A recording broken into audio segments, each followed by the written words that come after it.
Good evening and welcome to Tucker Carlson Tonight.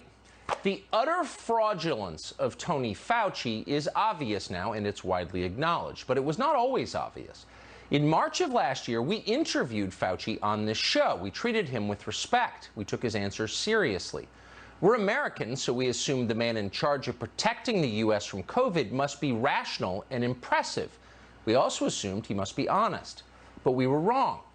It soon became clear that Tony Fauci was just another sleazy federal bureaucrat, deeply political and often dishonest. More shocking than that, we then learned that Fauci himself was implicated in the very pandemic he'd been charged with fighting.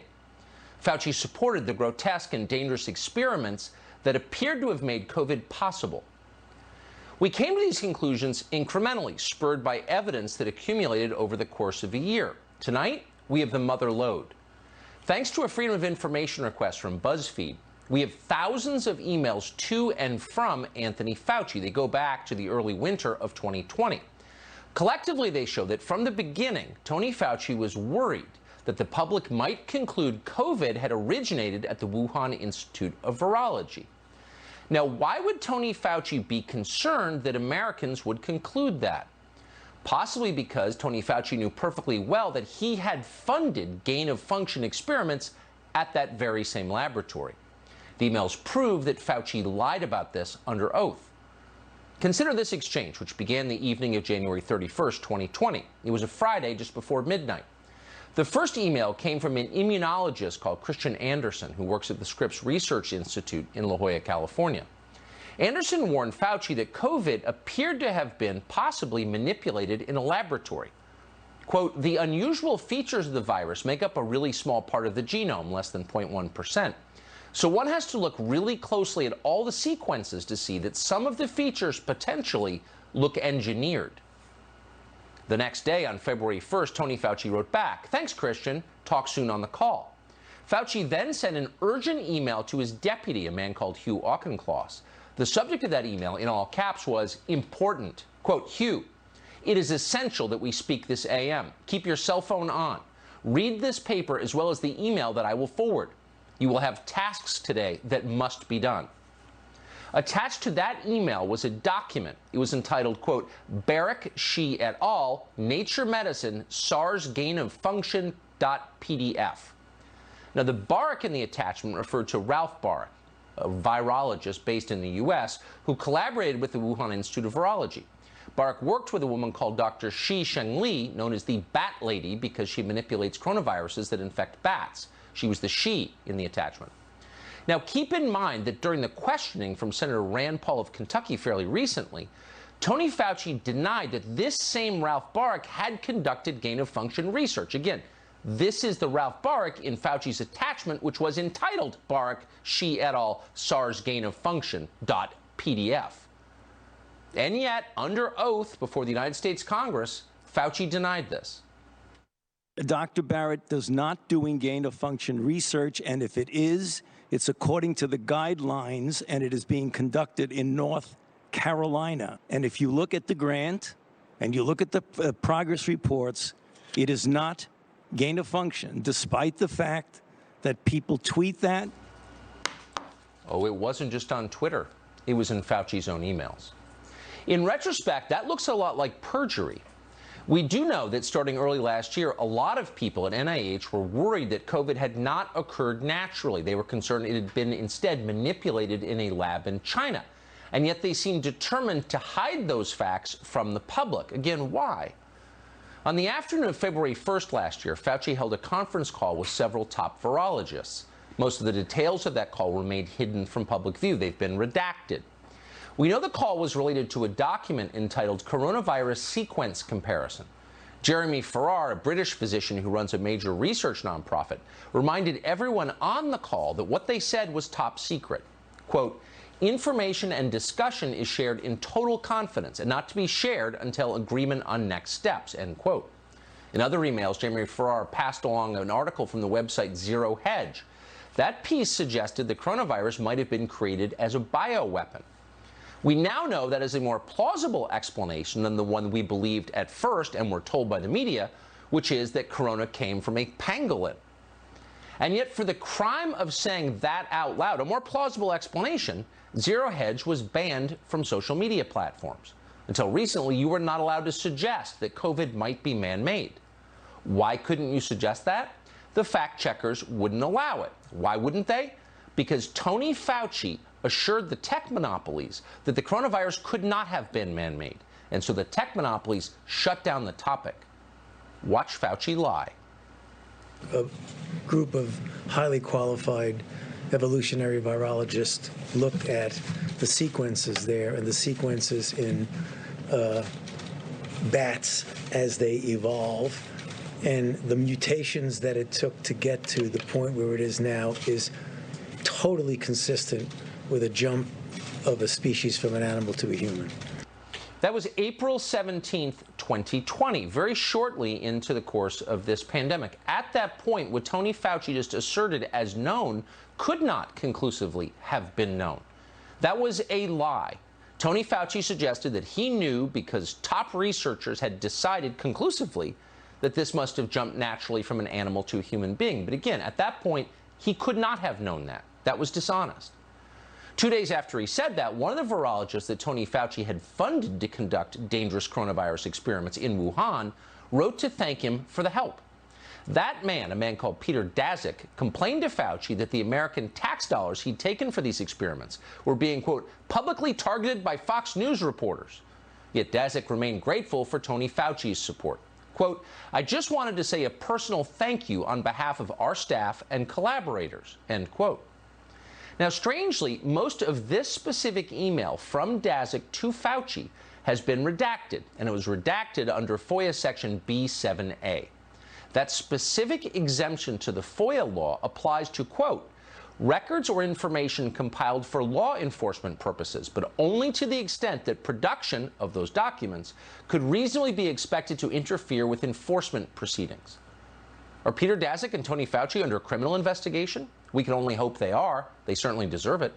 At this point, we can't say for sure. We do know that Fauci hasn't simply lied about the origins of COVID, pretending to know things he could not know. He has also lied about vaccines in key ways. In March of last year, former Obama official Zeke Emanuel wrote to Fauci to ask a very simple question, one that we've asked countless times. Are people who have recovered from COVID generally immune from getting infected with COVID once again?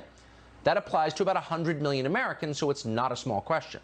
Fauci's response, quote, no evidence in this regard, but you would assume that there would be substantial immunity post-infection. Well, yes, you would assume that. We always have. And in fact, studies now show it is true. People who have had COVID and recovered almost never get sick again from COVID, so they don't need to be vaccinated.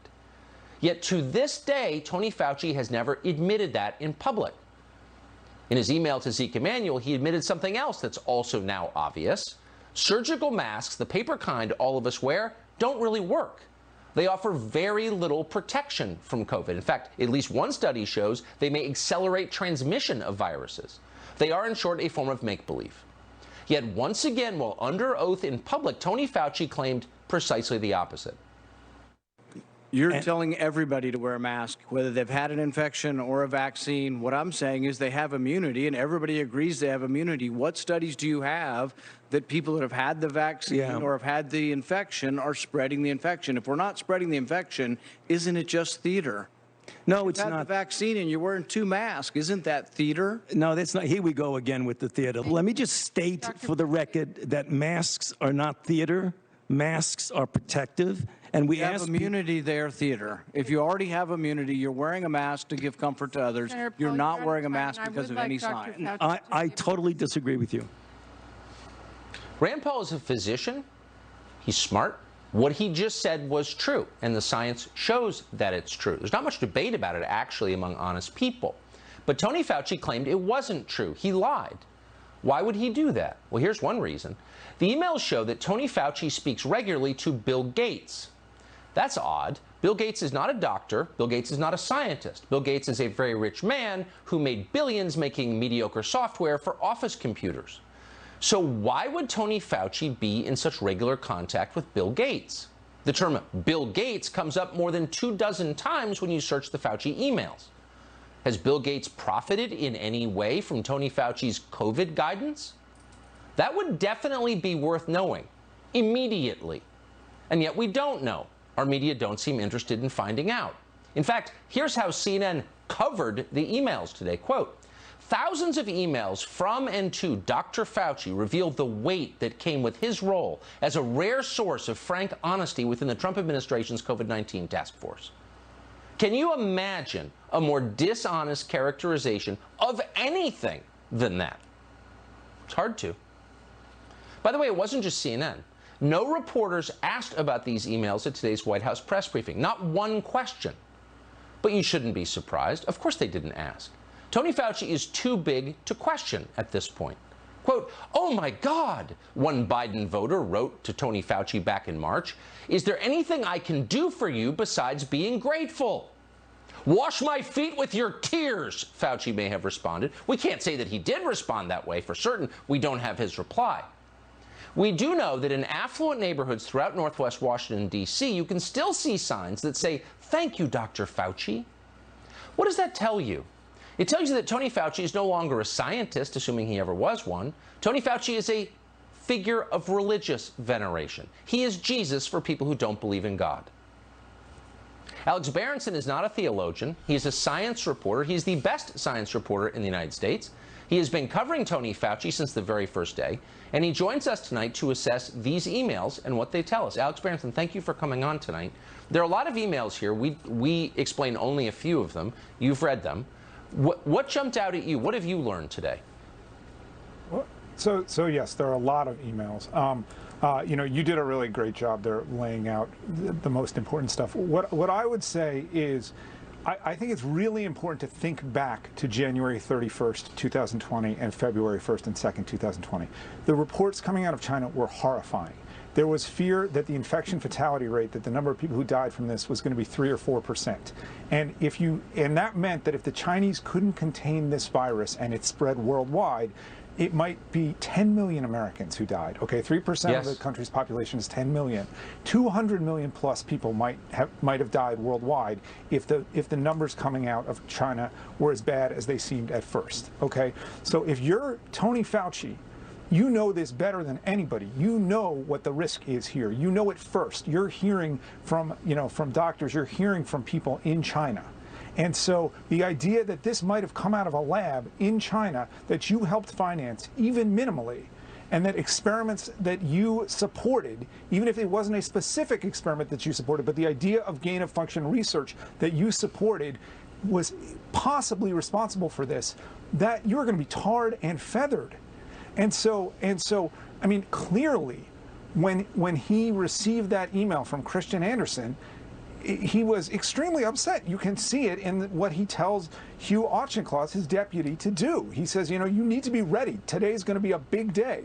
And now we're going to have a secret conference call to talk about what we really know and don't know about this. So here's what I'll say. There's still a tremendous amount we don't know about. That's right. First of all, we don't know. We don't have proof that this came out of the Wuhan lab yet, okay? And we may never have proof because the people who should have been pushing for an investigation in 2020 instead steered us in a completely different direction and made it impossible for anybody but you and me and a few other, lost souls to question whether or not this might have been a lab leak after all. And we were called racist and anti-Chinese for even doing so, when the idea that somehow this might have been the result of Chinese people eating bats and pangolins is not racist, but the idea it's Chinese scientists making a mistake is racist is a joke.